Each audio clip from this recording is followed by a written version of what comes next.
الحمد لله الحمد لله وكفى وسلام على عباده الذين اصطفى اما بعد۔ بچیوں کے مدارس، عورتوں سے بات کرنے کا انداز۔ ارشاد فرمایا، ہم مدرسے کے معلمات سے بات کرتے ہیں تو روکھے پھیکے انداز سے بات کرتے ہیں۔ وہ ہمیشہ کہتی رہتی ہے کہ شاید حضرت صاحب ہم سے ناراض ہے۔ اس طرح اگر احتیاط اور تقوی کا لحاظ رکھ کر بات کی جائے تو دوسروں کی اصلاح بھی ہو جائے گی، دوسروں کی اصلاح بھی ہو جائے اور انسان خود بھی محفوظ رہے۔ خواہ مخواہ کی نرمی سے پھر بات کچھ کی کچھ ہو جاتی ہے۔ احتیاط بہرحال ضروری ہے۔ ارشاد فرمایا، عورتوں کا مدرسہ بڑا نیکی کا کام ہے۔ عورتوں کا مدرسہ بڑا نیکی کا کام ہے، لیکن بہت نازک بھی ہے۔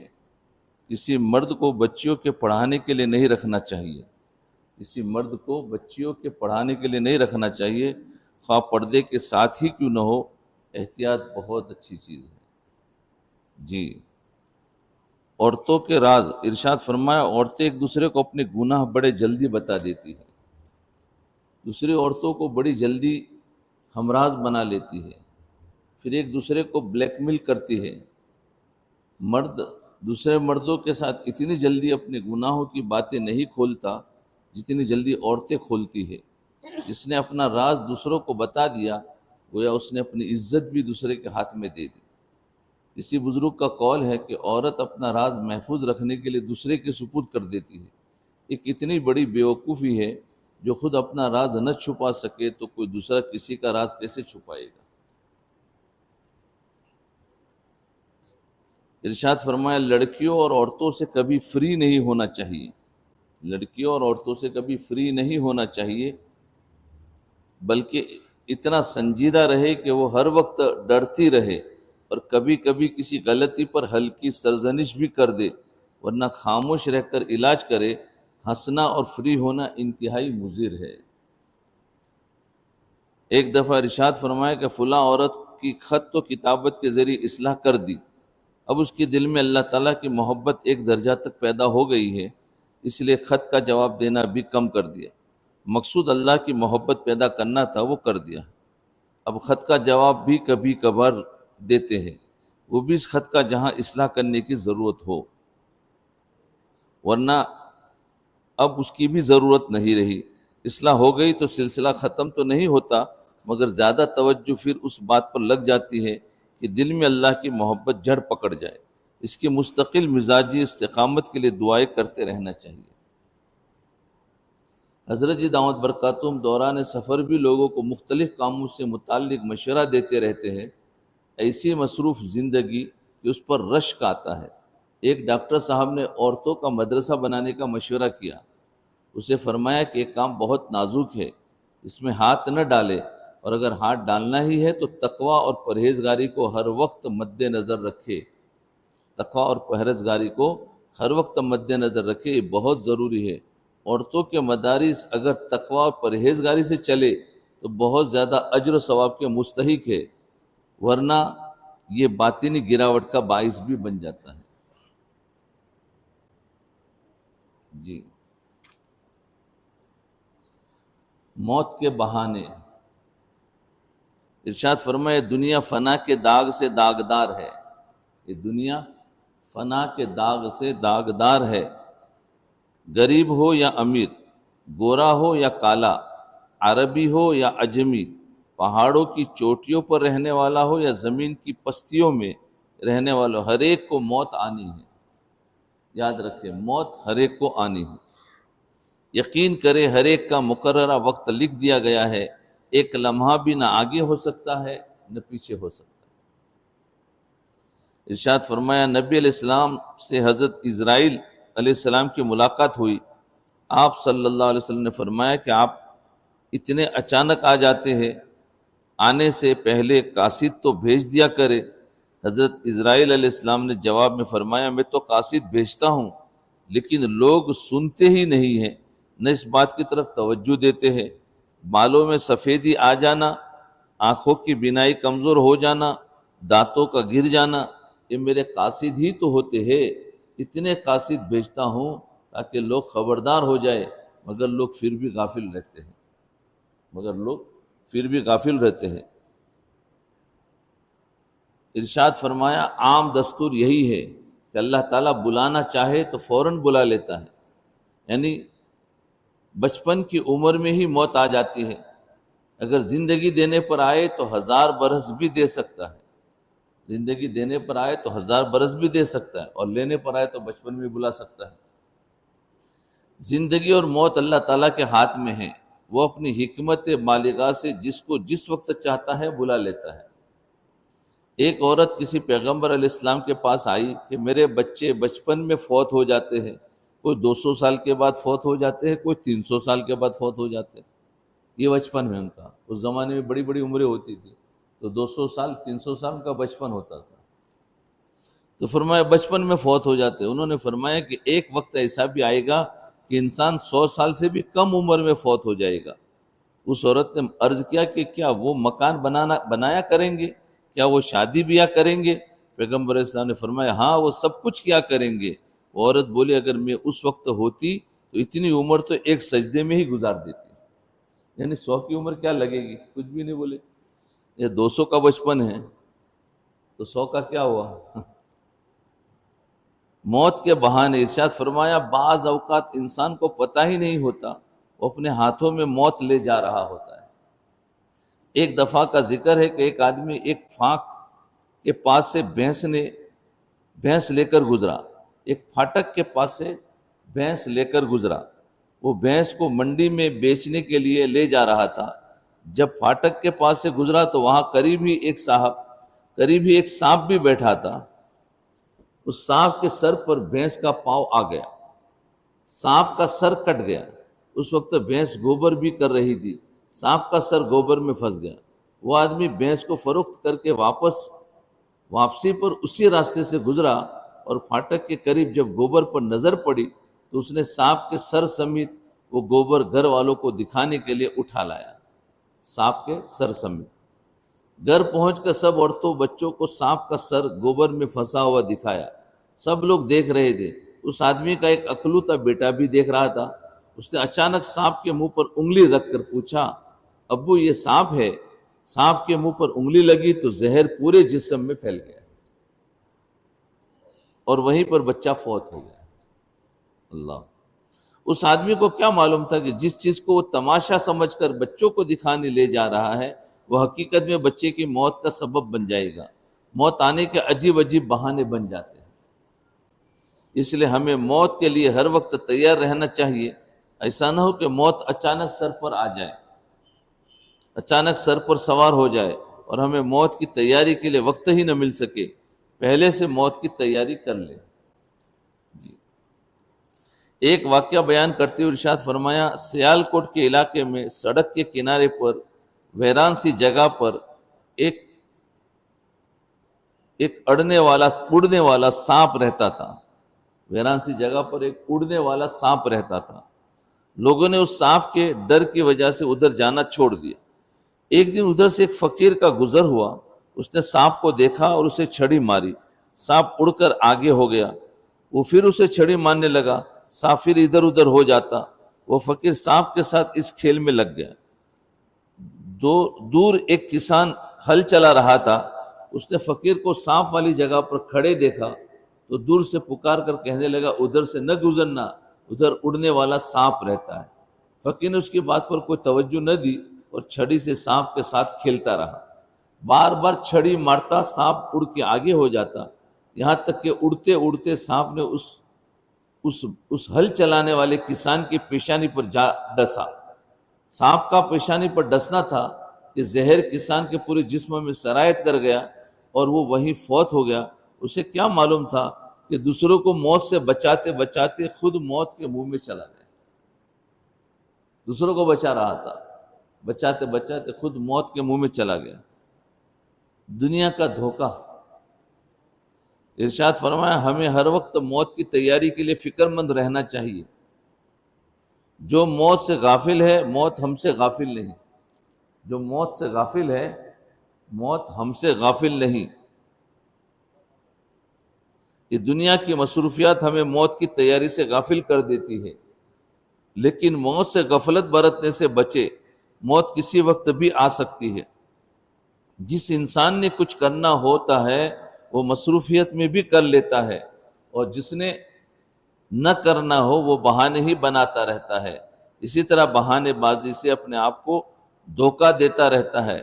اس لیے قرآن حکیم نے انسان کو آگاہ کر دیا کہ کہیں دنیا کے دھوکے میں نہ آ جائے، فَلَا تَغُرَّنَّكُمُ الْحَيَاةُ الدُّنْيَا، بس دنیا کی زندگی تمہیں دھوکے میں نہ ڈال دے۔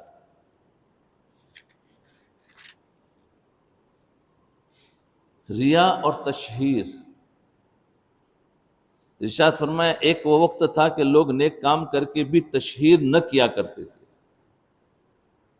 تشہیر نہیں کیا کرتے تھے۔ آج یہ وقت ہے کہ کام ابھی شروع بھی نہیں کیا ہوتا اور تشہیر پہلے کرتے ہیں، مشہور ہو جانا، ایڈورٹائز پہلے کرتے ہیں، کرتے پھرتے ہیں۔ مثلاً اگر کسی کا کوئی کتاب لکھنے کا ارادہ ہو تو کتاب کی بنیاد رکھنے سے پہلے ہی تشہیر کرتے پھرتے ہیں اور کتاب کی بنیاد کو ہی خراب کرنا چاہتے ہیں۔ سوچے ذرا ایسی کتاب میں کیا برکت ہوگی۔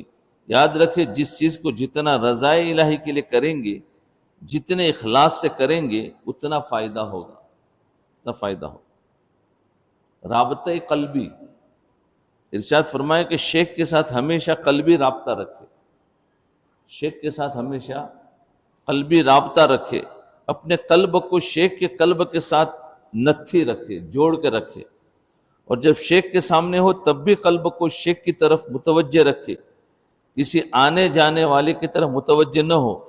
اگر شیخ سے توجہ ہٹا کر آنے جانے کی طرف متوجہ ہو گئے تو پھر فیض کیسے ملے گا؟ آنے جانے والی طرف، اس لیے سامنے بیٹھے اور بالکل اپنے قلب کو حضرت کے قلب کے ساتھ جوڑ دے تو کیا ہے، اس سے فیض ملتا ہے۔ مرید کی ترقی، ارشاد فرمایا کہ اوراد و وظائف سے مرید کو 10 فائدے ہوتے ہیں، 10% فائدہ ہوتا ہے۔ اوراد و وظائف سے مرید کو 10% فائدہ ہوتا ہے، اور صحبت شیخ سے 90% فائدہ ہوتا ہے۔ لوگ بہت زیادہ وقت شیخ کے ساتھ گزارتے ہیں مگر آداب کا پورے طور پر خیال نہیں رکھتے، جس وجہ سے پورا فائدہ نہیں اٹھا پاتے۔ ارشاد فرمایا طریقت کے فرائض میں سے یہ بھی ہے کہ ہر وقت اللہ کی طرف متوجہ رہا جائے، ہر وقت اللہ کی طرف متوجہ رہا جائے۔ مقولہ ہے، کسی کو کہیں کہ بلی کو، کسی کو کہے کہ بلی کو دہی کی، جیسے کوئی کسی کے خیالات میں گم ہوتا ہے، ایسے ہی سالک کو چاہیے کہ وہ ہر وقت اللہ تعالیٰ کے خیالات میں گم رہے۔ ہر وقت سالک کو چاہیے کہ کس کے، وہ ہر وقت اللہ تعالیٰ کے خیالات میں گم رہے۔ بہت سارے وساوس کہتے ہیں نا، ہمیں یہ وسوسہ آتا ہے، وہ وسوسہ آتا ہے۔ انسان اس کی مشق کرے کہ اپنے آپ کو اللہ کے خیالات میں گم کر دے تو سارے وساوس نکل جائیں گے، کوئی پریشانی نہیں ہوگی۔ وہ ہر وقت اللہ تعالیٰ کے خیالات میں گم رہے۔ اگر لیٹے بیٹھے ہر وقت دنیا کا خیال ہو، دنیا کی باتیں ہو، تو دنیا سے واصل ہوگا یا اللہ سے واصل ہوگا؟ واصل باللہ ہونے کے لیے تو دنیا کا نہیں بلکہ اللہ کا دھیان چاہیے۔ واصل باللہ ہونے کے لیے تو دنیا کا نہیں اللہ کا دھیان چاہیے۔ ارشاد فرمایا کہ دنیا کی محبت اتنی بری بلا ہے، دنیا کی محبت اتنی بری بلا ہے کہ کتے کا دل تو مردار سے بھر جاتا ہے، لیکن دنیا سے محبت کرنے والے کا دل دنیا کی محبت سے نہیں بھرتا۔ کتے کا دل تو مردار سے بھر جاتا ہے، لیکن دنیا سے محبت کرنے والے کا دل دنیا کی محبت سے نہیں بھرتا۔ گویا یہ کتے سے بھی بدتر ہے۔ اولئک کالانعام بل ہم اضل، گویا یہ جانور ہے بلکہ جانور سے بھی بدتر ہے، کہ اس کا تو دنیا کی محبت سے اس کا دل نہیں بھرتا ہے۔ جن لوگوں کے دل اللہ تعالیٰ کے محبت سے بھرے ہوتے ہیں وہ دنیا کو ٹھوکر مار دیتے ہیں۔ حضرت مولانا اشرف علی تھانوی رحمۃ اللہ علیہ کو کسی نے 1,00,000 روپے کا منی آرڈر بھیجا، حضرت نے واپس کر دیا۔ اس نے پھر لکھا کہ آپ کو کوئی ایسا مرید نہیں ملے گا جو 1,00,000 روپیہ ہدیہ بھیج دے، حضرت تھانوی رحمۃ اللہ علیہ نے جواب میں لکھا، تمہیں بھی کوئی ایسا پیر نہیں ملے گا جو 1,00,000 روپیہ کو ٹھوکر مار دے، تمہیں بھی کوئی ایسا پیر نہیں ملے گا جو 1,00,000 روپے کو ٹھوکر مار دے، کوئی پیر تھوڑی ٹھوکر مارتا ہے۔ ارشاد فرمائے یہ دور مصروفیت کا دور کہلاتا ہے، یہ دور مصروفیت کا دور کہلاتا ہے۔ بعض لوگوں نے خواہ مخواہ کی مصروفیات بنائی ہوئی ہے، کوئی لغویات میں پڑا ہوا ہے، کوئی فضولیات میں پھنسا ہوا ہے، اور انہی فضولیات اور لغویات کو ضروری سمجھ رکھا ہے۔ ایسا ماحول پیدا ہو گیا ہے کہ لوگوں کی اکثریت گناہ کو بھی گناہ نہیں سمجھتی، لوگوں کی اکثریت گناہ کو بھی گناہ نہیں سمجھتی، پھر بھلا نیکی کیا کریں گے؟ اگر گناہ کو گناہ سمجھ کر کرے تو اسے کم از کم توبہ کی توفیق تو مل جائے گی۔ گناہ کو گناہ سمجھ کر کرے اس کو کم از کم توبہ کی توفیق تو مل جائے گی۔ اگر ہیلے بہانے بنا کر گناہ کو جائز بنا لے اور گناہ کو جواز کے لیے بہانے گھڑتے پھرے تو توبہ کی توفیق بھی چھین جاتی ہے۔ اس بارے میں بہت زیادہ احتیاط کی ضرورت ہے۔ کسی بندے سے اللہ تعالیٰ کے راضی ہونے کی یہ بھی علامت ہے، وہ بندے انتہائی مصروف میں سے بھی وقت نکال کر نیکی کے کام کر لیتے ہیں۔ کسی بندے سے اللہ تعالیٰ کے راضی ہونے کی یہ بھی علامت ہے کہ وہ بندے انتہائی مصروف ہوتے ہیں اور اس میں سے بھی وقت نکال کر نیکی کے کام کر لیتے ہیں، وقت نکال کر۔ ارشاد فرمایا ایوب خان کے زمانے میں آنے کی قیمت میں اضافہ ہوا، آٹے کی قیمت میں اضافہ ہوا، 20 روپے من آٹا ہوا تو اس کے خلاف نظمیں لکھی گئی۔ آج کتنے روپے من آٹا ہو گیا، پھر بھی اضافہ ہوتا جا رہا ہے مگر لوگ بولتے ہی نہیں ہیں۔ اخلاق کی قدریں بہت ہی زوال پذیر ہو چکی ہے۔ یاد رکھے اگر ہم نہیں سنبھلیں گے تو اللہ تعالیٰ پھر جگانے کے لیے کوئی دوسری قوم مسلط کر دیا کرتا ہے جو ظلم و ستم کر کے جگاتی ہے ہمیں۔ جی، بیت کے برکات، لوگ کہتے ہیں بیت سے کیا فائدہ؟ تو بیت کے برکات ہوتے ہیں چند منٹ کا مراقبہ۔ ارشاد فرمایا اگر مراقبہ میں 5-10 منٹ بھی متوجہ اللہ ہو کر بیٹھا جائے تو دل کی بیٹری چارج ہو جاتی ہے۔ 5-10 منٹ بھی اگر بیٹھا جائے تو دل کی بیٹری چارج ہو جاتی ہے۔ اگر زیادہ بیٹھیں گے تو بیٹری فل چارج ہو جائے گی اور زیادہ دیر چلے گی۔ اختلاط مخلوق کی وجہ سے توجہ اسباب میں پھنسی رہتی ہے، مخلوق کے اختلاط کی وجہ سے توجہ اسباب میں پھنسی رہتی ہے۔ حضرت زکریا علیہ السلام جب سفر سے واپس آئے تو حضرت مریم علیہ السلام سے پوچھا کہ پھل کہاں سے آئے؟ حضرت مریم علیہ السلام نے خلوت کی وجہ سے کہا یہ تو اللہ کے پاس سے آئے ہیں۔ حضرت مریم علیہ السلام کو خلوت کی وجہ سے اللہ تعالیٰ کی طرف استحضار رہتا تھا۔ فرض کرے کہ ایک آدمی کو سر درد، اگر اس کے پاس کوئی میڈیکل ڈاکٹر ہے تو سوچے گا کہ اس سے 2 گولیاں لے لیتا ہو، آرام آ جائے گا۔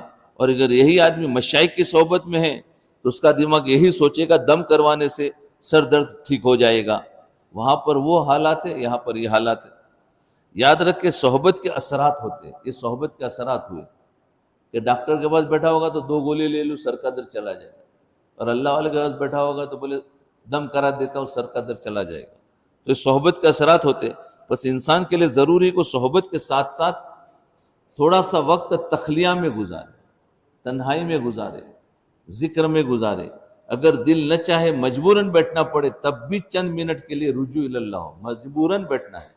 دل نہ چاہے تو مجبوراً بیٹھنا پڑے تب بھی چند منٹ کے لیے رجوع اللہ کر کے بیٹھے تاکہ دل کی بیٹری چارج ہو جائے اور غفلت دور ہو جائے، دل کی بیٹری چارج ہو جائے اور غفلت دور ہو جائے۔ ارشاد فرمایا جو کوئی بھی سلسلے نقشبندیہ کے اوراد و وظائف کو معمول بنائے گا، جو کوئی بھی سلسلے نقشبندیہ کے اوراد و وظائف کو معمول بنائے گا اس کی زندگی ضرور بدلے گی۔ بہتر ہے کہ آدھا گھنٹہ طلوع فجر سے پہلے اٹھ جائے، تہجد بھی پڑھ لے اور اوراد و وظائف بھی کر لے۔ اگر اس وقت مشکل ہو تو پھر فجر کی نماز کے بعد یہ کام کر لے۔ یہ روحانی ناشتہ ہوگا، یہ ضرور کرو تاکہ روح کو بھی غذا مل جائے۔ جسمانی ناشتے کو تو کسی صورت قضا نہیں کرتے، اسی طرح روحانی ناشتے کی بھی پابندی کرے، روح تر و تازہ ہو جائے گی۔ روحانی ناشتہ بھی چاہیے۔ کیا ہے اس کا ناشتہ؟ بھائی تھوڑی دیر مراقبہ کرنا، ذکر و اذکار کرنا۔ بیت اور انقلاب، ارشاد فرمائے ایک دفعہ ملتان میں ایک جگہ بیان ہوا، اس کے بعد بیت کا پروگرام تھا۔ اس مجمع میں علاقے کا SHO بھی تھا، SHO بھی، اسے بھی بیت کی برکات بتائے۔ اس نے کہا کہ جو جو گناہ آپ سوچ سکتے ہیں وہ گناہ مجھ سے سرزد ہو چکے۔ SHO نے بتایا، پولیس والا تھا، کہ میں نے جو گناہ آپ سوچ سکتے میں وہ گناہ کر چکا ہوں، اب میں بیت کر کیسے بیت کروں، میرے تو ایسے ایسے گناہ ہوئے ہیں۔ اس نے کہا جو جو گناہ آپ سوچ سکتے وہ گناہ مجھ سے سرزد ہو چکے۔ جواب میں حضرت جی نے ارشاد فرمایا یہ بیت کے کلمات بھی بہت برکت والے ہیں۔ SHO صاحب نے آگے سے شعر پڑھ دیا، ساری عمر تو کئی عشق بتا میں مومن، آخری وقت میں کیا خاک مسلمان ہوں گے۔ بہرحال بیت کی ترغیب دینے پر اس نے بیت کے کلمات پڑھ لی، پہلے اپنی ہسٹری بتا دی، میں ایسا گنہگار ہوں۔ تو حضرت نے فرمایا بیت کے کلمات اس کی بھی برکات ہے، اللہ بدل سکتا ہے تم کو۔ اس نے بیت کے کلمات پڑھ لیے، کچھ عرصے بعد بیت کے برکات ظاہر ہوئے۔ جب وہ دوبارہ ملتان میں جانا ہوا اور ملاقات ہوئی تو SHO صاحب نے داڑھی رکھ لی تھی، 5 وقت کی نماز کا پابند ہو چکا تھا، حتیٰ کہ تہجد بھی پڑھنے لگ گیا تھا۔ مزے کی بات یہ کہ علاقے کا SHO محلے کی مسجد میں فجر کی اذان بھی دیتا، اتنا بدل گیا تھا کہ فجر کی اذان اور تہجد کا پابند بن گیا، فجر کی اذان دینے والا بن گیا۔ جو یہ کہہ رہا تھا کہ میں نے وہ گناہ کیے ہیں جو تم خالی سوچ سکتے ہو، سوچ بھی نہیں سکتے، تو اس بیت کے برکات اللہ تعالیٰ نے اس کو نکال دیا۔ ہم بھی بیت ہوئے ہیں، ہم سے کیوں نہیں چھوٹ رہے گناہ؟ ہم نے ابھی تک ٹھانی نہیں ہے کہ ہمیں وہ کرنا ہے۔ MNA صاحب کی توبہ، ارشاد فرمایا منڈی جہانیہ کے MNA صاحب ہر دفعہ الیکشن میں منتخب ہوتے تھے۔ ایک دفعہ صحبت میں آئے اور کہنے لگے بہت زیادہ گناہ کیے ہیں، اب توبہ کرنا چاہتا ہوں۔ حضرت جی نے فرمایا کہ اس عاجز نے اسے بیت توبہ کے کلمات پڑھائی۔ واپس گھر جاتے ہی اس نے بعض گناہوں سے توبہ کی نیت کر لی، پھر حج کی تیاری کر لی، حج کے دوران خدمت بھی کرتے رہے۔ جب واپسی ہوئی تو چہرے پر داڑھی بھی سجی ہوئی تھی۔ شہر کے علماء کرام جب ملنے کی خاطر تشریف لائے، MNA صاحب خود ان کے لیے آب زمزم لینے کے لیے گئے۔ بیوی زمزم برتنوں میں ڈال رہی تھی، اس دوران یہ چار پائی پر بیٹھ کر تسبیح پڑھنے لگ گئے۔ اسی طرح تسبیح پڑھتے پڑھتے موت آ گئی۔ دیکھو یہ بھی گناہ سے توبہ کی اور کیسی اچھی موت آ گئی، حج بھی ہو گیا، ایسی اچھی موت آئی کہ حیران رہ گئے۔ یہ سب بیت کے برکات ہے، بیت کا نتیجہ ہے کہ اللہ تعالیٰ نے ان کی توبہ کو قبول کر لیا۔ ارشاد فرمائے نیکی کا کام کرنے سے پہلے ہی نیکی کی باتوں کا اعلان کرتے پھرنا اچھا نہیں ہے، یہ تو نیکی کی تشہیر ہو جائے گی۔ نیکی کے بارے میں تو یہی خیال کرنا چاہیے کہ نیکی کر اور دریا میں ڈال، نیکی کر اور دریا میں ڈال، یعنی نیکی کر کے اسے چھپا دے تاکہ وہ ضائع ہونے سے محفوظ رہ سکے۔ جس طرح حفظ قرآن آسان ہے مگر حفظ رکھنا مشکل ہے، حفظ قرآن آسان ہے مگر حفظ پوری زندگی رکھنا مشکل ہے۔ جیسے اس پڑوس کے ملک کو بنانا آسان تھا، اب اس کا قائم رکھنا کتنا مشکل ہو رہا ہے۔ اسی طرح نیکی کرنا آسان ہوتا ہے مگر اس کو محفوظ رکھنا مشکل ہوتا ہے۔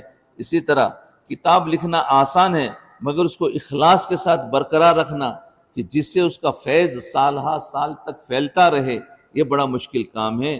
چھپا کر نیکی کرے، ریا نہ کرے، یہی اخلاص کی علامت ہے۔ اس مجلس کے آخر میں راقم الحروف نے حضرت جی سے عرض کیا کہ وقوف قلبی میں دوام کیسے نصیب ہو سکتا ہے؟ وقوف قلبی میں دوام کیسے نصیب ہو سکتا ہے؟ وقوف قلبی کہتے ہیں ہمارے دھیان کو دل کے اوپر ہمیشہ رکھنا، چلتے پھرتے اٹھتے بیٹھتے دل پر دھیان رکھنا، اس کو وقوف قلبی کہتے ہیں۔ تو دوام کیسے نصیب ہو سکتا ہے؟ فرمایا شیخ کی توجہ اور اپنی محنت سے۔ ابتدائی طور پر خود بھی 5-6 مہینے تک کوشش کرنی پڑتی ہے۔ اللہ تعالیٰ کسی کی محنت کوشش کو ضائع نہیں کرتے۔ وَإِنَّ لَيْسَ لِلْإِنسَانِ إِلَّا مَا سَعَى، کہ انسان کے لیے وہی کچھ ہے جس کی اس نے کوشش کی ہے. تو کوشش کریں گے تو ہمیں وقوف قلبی ملے گا، ضرور ملے گا. حضرت جی دامت برکاتہم ایک بزرگ سے ملنے گئے تو واپسی پر ارشاد فرمایا، فقیر نے بہت دعائیں کی کہ ہمیں سننا ہی پڑے، بولنا کم پڑے. یعنی وہ حضرت جی جس بزرگ سے ملنے گئے تو انہوں نے سوچا ہمیں سننا زیادہ پڑے، بولنا کم پڑے. سننا ہی پڑے، بولنا کم پڑے. شکر ہے وہی ہوا، وہی کچھ ہوا رہے تو وسد رہے. بزرگوں سے ملاقات کے وقت خاموشی باتیں کرنے سے زیادہ فائدہ دیتا ہے. بزرگوں سے ملاقات کے وقت خاموشی باتیں کرنے سے زیادہ فائدہ دیتی ہے. حضرت تھانوی رحمۃ اللہ علیہ کے پاس جو بھی بندہ بیعت ہونے کے لیے آتا، آپ اسے خاموشی سے باتیں سننے کا حکم فرمایا کرتے تھے کہ خاموشی سے ہماری باتیں سن لیا کرو، اس سے سب ہو جائے گا. کسی دوست نے حضرت جی دامت برکاتہم سے سوال کیا کہ کیا ولی کو اپنے ولی ہونے کا علم ہوتا ہے؟ کیا ولی کو اپنے ولی ہونے کا علم ہوتا ہے یا نہیں؟ ارشاد فرمایا کہ زبان کے اقرار اور دل کی تصدیق کے ساتھ کلمہ پڑھ لینے کے بعد ہر بندے کو ولایت کا ابتدائی درجہ، یعنی ولایت کا عام ماں تو حاصل ہو ہی جاتی ہے، مگر ولایت خاصہ تو محنت کرنے اور صحبت مشائخ میں رہنے سے ہی نصیب ہوتی ہے. ضروری نہیں کہ ہر ولی کو اپنی ولایت کا علم بھی ہو، کسی کو ہوتا ہے، کسی کو نہیں ہوتا ہے. ارشاد فرمایا جب کوئی ہمارے جوتے اٹھاتا ہے تو کانپ جاتے ہیں کہ کہیں اس طرح دنیا ہی میں اعمال کا بدلہ تو نہیں دیا جا رہا. مشکل تو یہ ہے کہ لوگوں کو ادب سکھانا ہوتا ہے، ان کی میں مٹانا ہوتی ہے، اس لیے انہیں جوتے اٹھانے سے منع بھی نہیں کر سکتے. بہرحال قلبی طور پر ہم لوگ بہت ڈر رہے ہوتے ہیں اور کانپ رہے ہوتے ہیں کہ کہیں آخرت کا انعام دنیا میں تو نہیں دیا جا رہا ہے. یعنی حضرت جوتے بھی نہیں اٹھانے دیتے تھے، لیکن اصلاح کی غرض سے کبھی کبھی اٹھانے دیتے تھے. راقم الحروف نے، یعنی جو لکھنے والے ہیں، نے کسی سلسلے گفتگو میں عرض کیا کہ محبت کی شادی کی ناکامی کی کیا وجہ کیا وجوہات ہے؟ ارشاد فرمایا سومے سے محبت کی شادی، یعنی لو میرج، اس کو محبت کی شادی کہتے ہیں. لو میرج، ارشاد فرمایا 100 میں سے 90% محبت کی شادیاں ناکام ہو جاتی ہیں. لو میرج 100 میں سے 90 ناکام ہو جاتی ہیں. اس کی ایک وجہ یہ بھی ہو سکتی ہے کہ جہاں صرف جنسی کشش کا تصور ہوگا وہ شادی کیسے کامیاب ہو سکتی ہے؟ ٹھوس حقائق اور پیش آمدہ مسائل اگر ذہن میں نہیں ہوں گے تو پھر ان مسائل سے کیسے نپٹا جائے گا؟ شادی کے بعد تو کئی قسم کے مسئلے مسائل پیدا ہو جاتے ہیں. خاندان والوں کے تو پہلے ہی محبت کی شادی کر کے مخالف بنا لیتے ہیں، اپنے لیے مسائل تو پیدا کر لیتے ہیں مگر مسائل کو حل نہیں کر سکتے. لو میرج والوں کی بعض اوقات شادی سے پہلے یہ حالت ہو جاتی ہے کہ انہیں زمین و آسمان کے درمیان صرف اور صرف محبوب ہی نظر آتا ہے. مسکرا کر فرمایا جدھر دیکھتا ہو ادھر تو ہی تو ہے. یہ شادی سے پہلے. ہاں شادی کے بعد تو کچھ بھی نظر نہیں آتا ہے. ایسی جنونی حالت ہو جاتی ہے، یہ نفس پرستی ہوتی ہے. شادی سے پہلے ایک دوسرے کو پوجنے کی حد تک چاہتے ہیں اور شادی کے بعد روز مرہ مسائل سے واسطہ پڑتا ہے تو ہوش ٹھکانے آ جاتے ہیں، سب جوش جذبہ ٹھنڈا پڑ جاتا ہے. شادی سے پہلے محبوبہ کو سر پر اٹھایا ہوتا ہے، جب شادی کے بعد وہ اصلی مقام پر آ جاتی ہے تو جھگڑے شروع ہو جاتے ہیں جس کا نتیجہ طلاق کی شکل میں ظاہر ہوتا ہے. تو مزید برآں لو میرج کرنے والے ایک دوسرے پر اعتماد نہیں کرتے. لو میرج کرنے والے خاوند سوچتا ہے کہ جو لڑکی شادی سے پہلے میرے ساتھ ناجائز تعلقات رکھ سکتی ہے وہ اب بھی کسی کے ساتھ رکھ لے گی. اسی طرح بیوی سوچتی ہے کہ میرا خاوند کسی اور کے چکر میں ہوگا. اس عدم اعتماد کی وجہ سے غلط فہمیاں زیادہ ہو جاتی. تو شادی سے پہلے تو ہم صلاۃ الحاجت پڑھتے ہیں اور شادی کے بعد صلاۃ التوبہ پڑھتے ہیں. شادی کے بعد صلاۃ التوبہ پڑھتے ہیں کہ بولے پتہ نہیں کہاں میں پھنس گیا. اب توبہ کہتے ہیں اللہ معاف کر دے مجھے، میں نے کون سے گناہ کر دیا تو نے مجھے پھنسا دیا. حالانکہ وہی شخص پہلے صلاۃ الحاجت پڑھ رہا تھا کہ اللہ میری جلدی شادی ہو جائے. تو ایسے تو نہیں ہے ادھر. بیوی کیسی ہو؟ ارشاد فرمایا عورت کی خوبصورتی ہی کافی نہیں ہوتی بلکہ اس کے نخرے اور اس کے سب کچھ، اس کی دینداری بھی ہونی چاہیے. رشتہ داروں سے بھی اچھی طرح تعلقات رکھ سکتی ہو، سب کچھ اس کے اندر ڈنگ ہونا چاہیے. ایسا نہیں کہ رشتہ داروں سے تعلق ہی نہیں رکھ سکتی. اس لیے گھریلو عورت ہو، جو گھریلو عورت ہوگی، لڑکی ہوگی، تو وہ جانتی ہے رشتہ داروں سے کیسے ملنا. لیکن ہم باہر گھومنے والی لڑکیوں سے شادی کرتے ہیں، لو میرج کرتے ہیں. تو فرمایا رشتہ داروں سے بھی اچھی طرح تعلقات رکھ سکتی ہو، لین دین کے معاملے میں بھی ہوشیار ہو، اخلاق میں بھی اچھی ہو، تہذیب یافتہ بھی ہو، تاکہ وہ بچوں کی بھی بہتر طور پر تربیت کر سکے. عورت اپنے بچوں کی اچھی تربیت کر کے اچھی قوم پیدا کر سکتی ہے. عورت اپنے بچوں کی اچھی تربیت کر کے اچھی قوم پیدا کر سکتی ہے. اس لیے جن کی شادی نہیں ہوئی وہ سوچ سمجھ کر شادی کرنا، کیونکہ ایسی ہو کہ جو ہمارے گھر ہم کو بھی سنبھال سکے، گھر کو بھی سنبھال سکے، رشتہ داروں کو بھی سنبھال سکے. یہ سارے کام ہوتے ہیں شادی کے بعد. اس لیے خالی خوبصورتی نہ دیکھی جائے بلکہ اخلاق بھی دیکھے جائے اور دینداری بھی دیکھی جائے. آج ایک ہی انسان دیکھتا ہے، بس خوبصورتی دیکھتا ہے. تو یہ ہے کہ ہماری یہ کم عقلی ہے، بلکہ دینداری دیکھی جائے اور اس کے اخلاق دیکھے جائے کہ کیسے ہے اور گھر کو کیسے سنبھالے گی. دل کی اصلاح. ارشاد فرمایا حدیث پاک کا مفہوم ہے انسان کے جسم میں گوشت کا ایک لوتھڑا ہے، اگر وہ سنور جائے تو انسان سنور جاتا ہے، اگر وہ خراب ہو جائے تو انسان خراب ہو جاتا ہے. خبردار وہ دل ہے، وہ دل ہے. اگر دل میں خیر ہے تو پورے جسم میں بھی خیر ہے، اگر دل میں شر ہے تو پورے جسم میں بھی شر ہے. اس لیے مول میں اچھی سوچ رکھنی چاہیے. دل میں اللہ کی محبت اور اللہ کی یاد ہر وقت ہوگی تو تمام اعضاء پر اس کا اثر پڑے گا. یاد رکھے گناہ کسی نہ کسی صورت میں انسان کو پریشان رکھتا ہے. گناہ کسی نہ کسی صورت میں انسان کو پریشان رکھتا ہے. یہ ہو ہی نہیں سکتا کہ انسان گناہ کرے اور وہ انسان کو پریشان نہ کرے. گناہ کرے انسان کو پریشان نہ کرے. گناہوں کی بہت سی اقسام ہیں. عیاری اور دھوکہ دہی بھی گناہ ہو کی قسم ہے. عیاری چھوٹے کمبل کی طرح ہے، سر چھپاؤں گے تو پاؤں ننگے ہو جائیں گے اور پاؤں چھپاؤں گے تو سر ننگا ہو جائے گا. یہ عیاری ہے. یہ بھی حقیقت ہے کہ انسان ہر وقت جو کسی کو دھوکہ نہیں دے سکتا، اس لیے دھوکے والی زندگی سے توبہ طائب ہو جانا چاہیے تاکہ ایک سچی اور صاف ستھری زندگی کا آغاز ہو. دنیا کے لمبے سے لمبا سفر بھی ایک قدم اٹھانے سے شروع ہوتا ہے، اس لیے ضروری ہے کہ توبہ کے ذریعے یہ قدم ابھی اٹھا لے تاکہ اگلا سفر بھی بخیریت رہ جائے. تو فرمایا کہ توبہ ہمیں کرنا چاہیے. جی ارشاد فرمایا کہ اگر دل میں یاد الہی ہو تو اس کا ظاہری اعمال پر بھی ضرور اثر پڑتا ہے. اگر دل میں یاد الہی ہو تو ظاہری اعمال پر بھی ضرور اثر پڑے گا. ہمارے سلف صالحین علم بھی حاصل کرتے تھے، ساتھ ساتھ اس پر عمل بھی کرتے تھے. مشائخ کی صحبت سے ذکر و فکر بھی سیکھتے تھے تاکہ اخلاص کے ساتھ علم پر عمل کر سکے. ایک دفعہ کا ذکر ہے کہ ایک بادشاہ کے دربار میں ایک لڑکا آیا جو زار و قطار رو رہا تھا. بادشاہ نے اس کی وجہ پوچھی اور کہا تمہاری جو بھی آرزو ہو وہ ضرور پوری ہوگی. تو اس لڑکے سے پوچھا کہ اپنے آرزو بتا دو. وہ کہنے لگا مجھے جیل میں ڈال دے، مجھے جیل میں ڈال دے، میرے استاد کو آپ نے قید کیا ہوا ہے.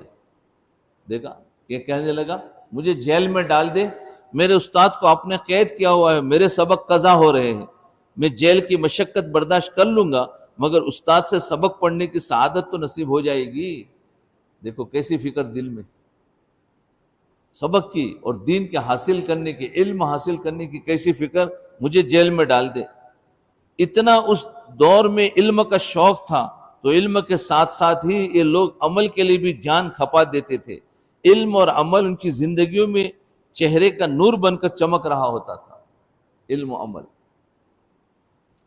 دوران مجلس کسی نے جسمانی کمزوری کا تذکرہ چھیڑ دیا.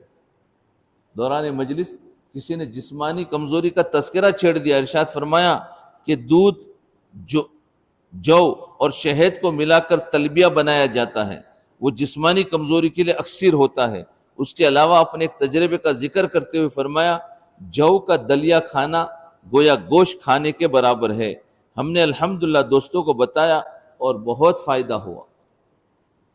روحانی تربیت، جسمانی غذاؤں کے تذکرے سے روحانی غذا کا تذکرہ بھی چھیڑ گیا. یہ تو جسمانی غذا ہوئی. تو ارشاد فرمایا روحانی تربیت میں بعض اوقات مرض کی شدت کی وجہ سے سختی بھی کوئی کرنی پڑتی ہے. جہاں اس سے سالک کو فائدہ پہنچتا ہے وہاں شیخ کو بھی مرید کے اخلاص کا پتہ چل جاتا ہے. سختی کرنی پڑتی ہے اور سختی سے پتہ چل جاتا ہے کہ مرید کتنا مخلص ہے. اس شیخ کو پتہ چل جاتا ہے، اخلاص کا پتہ چل جاتا ہے. اگر تو ڈانٹ ڈپٹ کھا کر بھی خوش رہے تو یہ مخلص ہے.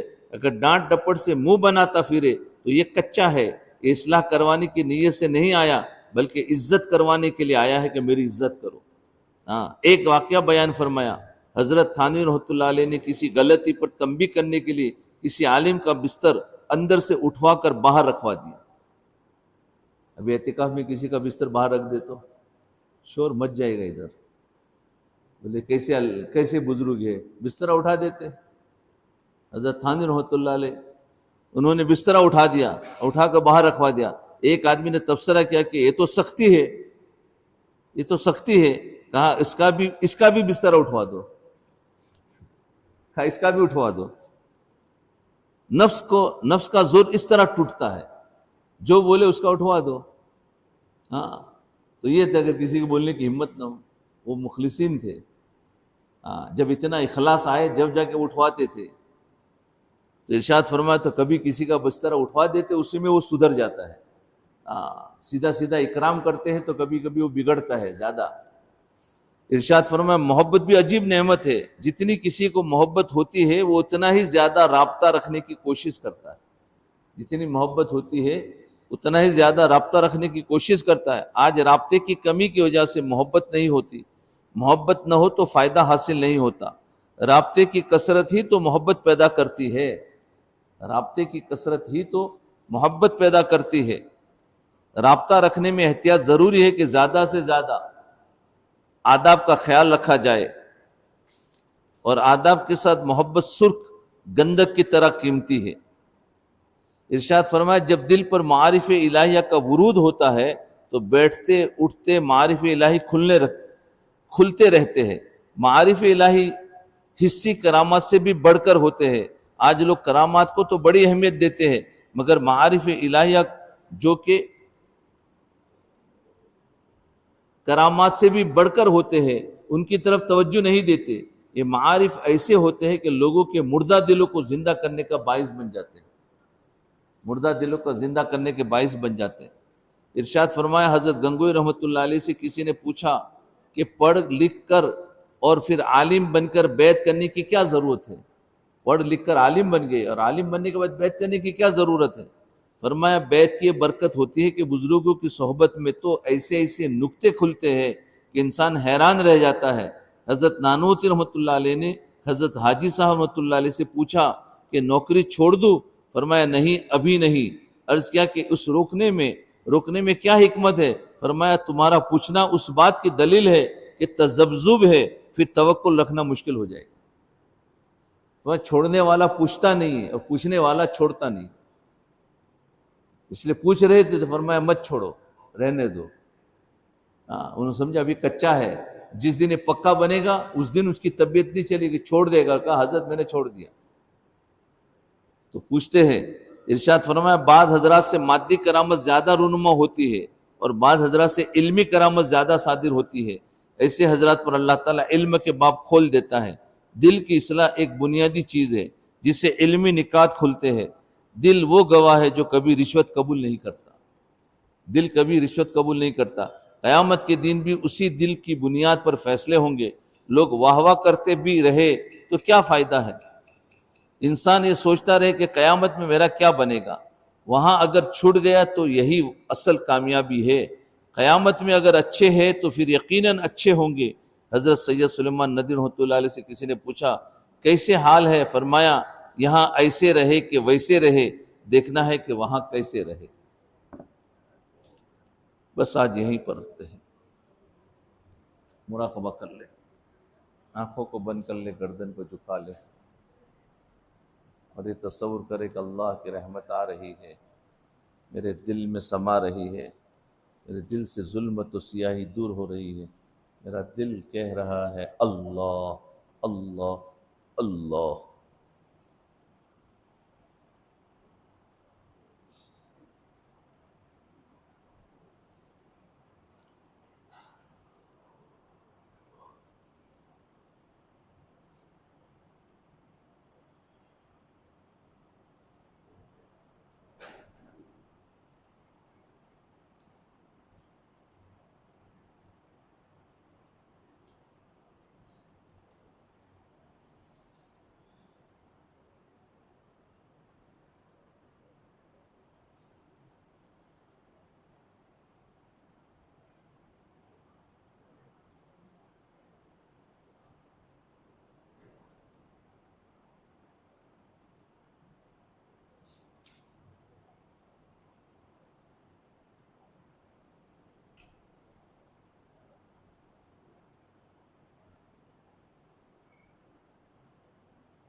لا الہ الا اللہ محمد رسول اللہ۔